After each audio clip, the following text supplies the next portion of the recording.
What's going on, Boulder? We don't have to do anything. We're going to outwork them. We're going to out-recruit them. We're going to out-scout them. We're chopping up with our guy Dukes the Scoop here, man. We appreciate you pulling up, Dukes. Check him out. Links in the description below for his new YouTube channel, man. We're going to get him built up. We're going to get this man over 10K ASAP. We got to talk recruiting, man. So I know that you've been back and forth from Atlanta area out there in Boulder. You've got to see a lot of the behind-the-scenes stuff, man. The portal has been very fruitful, I will say, for Colorado, and fruitful in a way that I don't think people understand. Like, for example, one of the players that jumped out to me, this Kaden Salter kid, 6,000 yards offense from Liberty. Had my guy TJ come on from College Football Addiction. He's a Liberty grad, so he's watched a lot of his games, and he's like, yeah, they got them a real one. How do you, with him and Juju now running that room, man, talk to me about some of these portal guys that jumped out to you. What gets you excited for Colorado coming into this season? So, of course, you got to be excited about getting a guy like Salter, who can provide healthy competition for Juju, some veteran leadership, somebody who's done it at a high level, somebody who was recruited highly. Like, he was an SEC quarterback coming out of high school. Like, people forget about how highly ranked he was. So for somebody who has pedigree, who also has production, who was able to go down to a lower level, figure it out, and now is returning to Power 4 football, who's had some big victories over some big-time schools already at Liberty, someone who provides a dual threat where when things break down, he can create, somebody who's going to help you in the run game, because at this point, when you go RPO, when you go read option, he's somebody that you have to keep somebody home for him, because you can't expect your defensive end to keep up with him. So I just think that he provides such a different dynamic than what we've seen in the past few years, over the past couple of years with Shedeur at Colorado, where you're going to see him help usher in the new era of becoming more of a more balanced offense, where you're going to run the ball, and having a quarterback at the trigger, man, it could be a really good help, a big help. I think regardless if Juju plays this year, even let's say Juju beats him out, you're still going to see Kaden Salter. He's somebody who's that dynamic that no matter what, he's going to be on the field this year. I don't think you go get him to sit him. I think he's someone who really can provide a spark for them, especially in the Big 12, with all of the throwing, and how you saw how UCF was able to kind of make their bones running the ball. Where imagine Colorado having the passing success that they had this year, but by being able to merge like the running ability of a UCF with the passing chops of a Texas Tech, that's kind of what I think you'll see more of Colorado become this year. And it's going to be exciting. Another guy I really liked was Tawfiq Bird. Man. He was a safety under the radar. Man, a ton of production. You look at the pedigree, his brother, older brother Kevin Byard, all pro safety, for a while had one of the best runs that we've seen as someone who came in unheralded but became the top safety in the NFL arguably for years. Had huge success with the Titans.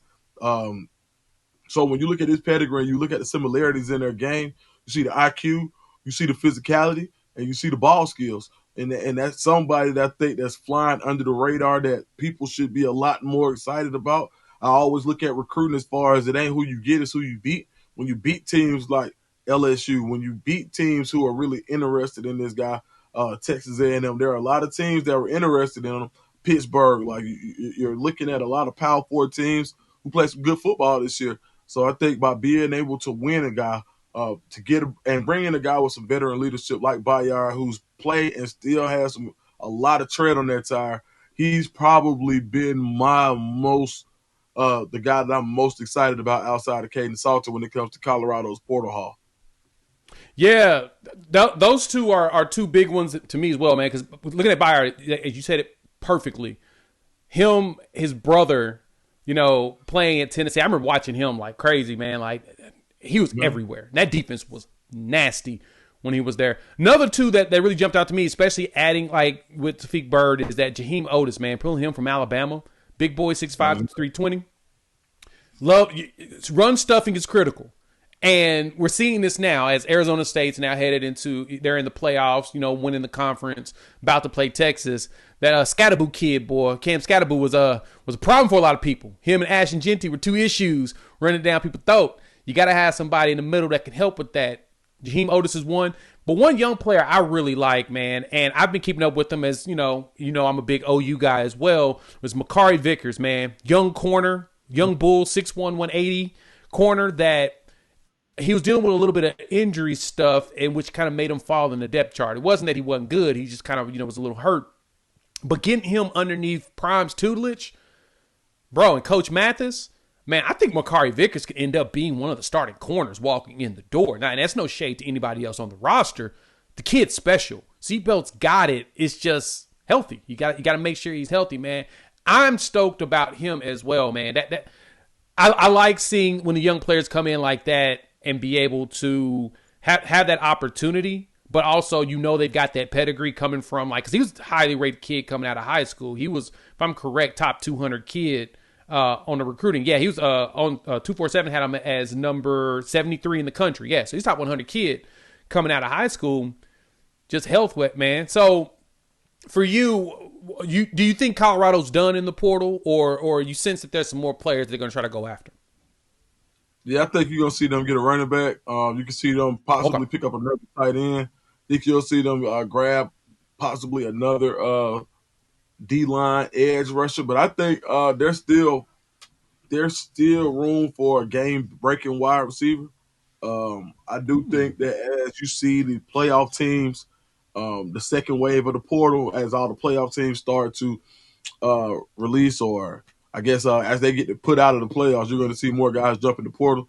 So I think when you think about teams that are left, the Notre Dames, the UGAs, Texas, so many guys on these rosters that are still Ohio State, so many guys, Oregon, they're going to be players who are currently still playing, that are playing meaningful minutes, that are going to get in the portal. So you definitely aren't finished seeing what Colorado was up to in the portal.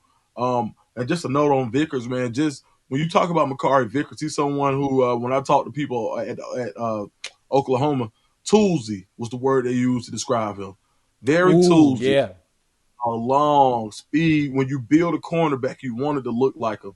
Somebody who where you want to get more out of him, based on, but it's a guy who's going to need some reps, right? Yeah. Someone who can take time with him, who can point out some of the nuances of the game with him. So him going to see a technician like Kevin Mathis, who wasn't as toolsy. See, when you get guys who are like really toolsy, who are really blessed with certain athleticism, they have that juice in their hips, they're really fast, they're put together, long, everything, like the creative player type build, and you put them with someone who may have been a tad bit undersized, who may not have had those top flight tools, but can tell you how they were able to compete because of their technique.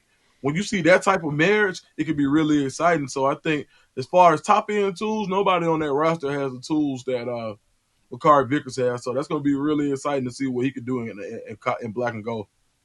Yeah, man. He's one I'm going to be keeping up with. I actually chopped it up with his pops not too long ago, so we're going to try to get him on the channel sometime in the spring when he gets up there to Boulder, man, because, yeah, he was one of my favorites coming out of high school, man. Hate to see him leave Oklahoma, but at the same time, I understand he's the opportunity to play, and this is the perfect opportunity because I know that he's going to get a chance, and getting the right tutelage, he's going to be able to do something. So I'm stoked about him, man. Recruiting wise, man, getting Juju to me was everything that Colorado needed. Was to just to continue to show that they're legit, that they're for real, and people question if Colorado's even real when it comes to the recruiting. And we talked about this, in the other segment a minute ago about having that namesake and buying power of your name and people recognizing your name recognition. Because for the most part, Prime basically be saying, man, they don't want me to come to their house. They want to come to my house, which we get. Because who wouldn't want to go see Deion Sanders? And the hardest other thing for him in the recruiting game, and I think this is probably going to be the struggle for some of those other coaches too that are following Wind, is you can't move in silence as that person. is that name. You can't just sneak around and go do visits and stuff and people not out. No, when people find out you in town, they about to jump on you. But how do you like the haul that they've gotten out of the portal, not out of the portal, and the recruiting with the recruits that are coming in for this season? Yeah, I think one, you got to look at the quality of recruit that you were able to get. When you look on average rating per recruit, they led the Big 12. Number 2 overall in the Big 12 in recruiting, and high school recruiting, and one of the smaller, if not the smallest class of the Big 12. Not sure where they ranked as far as total number, but I think what was the number? Maybe was it 15, 16? 14 signed a letter of intent. So I think 15 total though. Yeah. Yeah. So when you think about that, from when you're looking at where guys are signing 25 and 30 high school kids, they're being very selective about who they bring in. You got guys with high end talent, like a London Merritt, somebody who was committed to Ohio State, had him flip. Who defensive line coach Larry Johnson has so much to say about London Merritt, he's from the Atlanta area, College Park, actually from where I'm from exactly, and being able to see him play with the likes of who he's played with, him and Montrez, like they really did a number on the Atlanta area. Julian Lewis, Montrez Walker, London Merritt. These guys have been stars in Atlanta since, before like if you're here, understand the Rare Breeds, Welcome All Panthers, Atlanta Ducks. These are national name brands when it comes to winning Little League national championships. And these guys, when you get 3 guys from that roster who are used to the lights, who are used to playing on the biggest stages, we're talking about Carrollton, Buford, IMG Academy, and before IMG Academy, London Merritt was at Woodward Academy, which is another powerhouse school. So, yeah, just looking at what they were able to sell and taking these kids cross country, I think the job that they did is amazing. Where you look at where Montrez Walker was committed to Michigan, you look at Julian Lewis being committed to Southern Cal, where you look at London Merritt once again, who was committed to Ohio State. I mean, the recruiting job that they did without having to go to anybody's doorstep is amazing.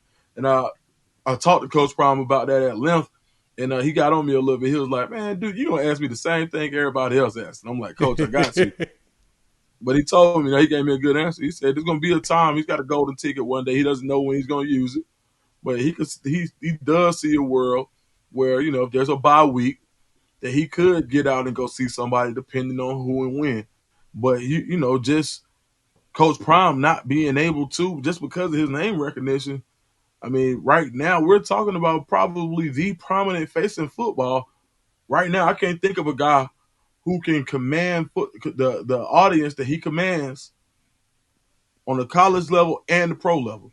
Now you got some pro guys, Pat Mahomes. These guys command an audience on the pro level, but Pat Mahomes doesn't have the same juice that Coach Prime does in college football. Nope. But not right now. When you watch college football on Saturdays or bowl season, you're gonna see Deion Sanders. You're gonna see him in his face on the commercials. You're gonna see him as a bird with Nick Saban. You're gonna see all type of stuff. You'll see him pitching pistachios. Like he's doing what like everything, right? You go outside in Atlanta, you see his on a MARTA bus, right? Like selling the Boost mobile phones, right? So then on Sunday, watching Fox Sports all day long, you watch your favorite NFC team if you're in Atlanta. Well, guess what? You're seeing this Tubi, which is a Fox company where people don't know. I learned that from Coach Prime. Tubi's actually owned by Fox.